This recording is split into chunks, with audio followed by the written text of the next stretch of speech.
तुमचं एक बटन उमेदवारांना खांब फोडू शकतं आणि 90% लोकांना माहीतच नाही ते EVM वर आहे. आज बोलूया नोटाबद्दल. नोटा म्हणजे वरीलपैकी कोणीही नाही. 2013 पासून सुप्रीम कोर्टाच्या आदेशानुसार निवडणूक आयोगाने हे बटन EVM वर अनिवार्य केले.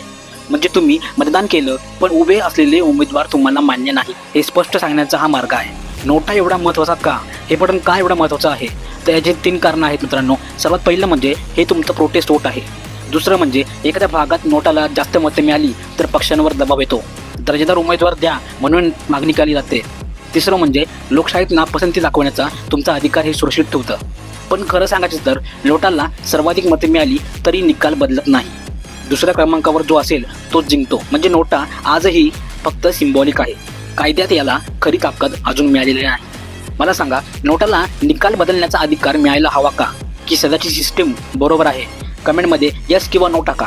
बघूया कोणाचं मत जिंक. संविधान, MPSC UPSC साठी असे सोपे आणि पक्के फॅक्ट्स हवे असतील तर आताच कॉन्स्टे विकासला फॉलो करायला चुकवू नका.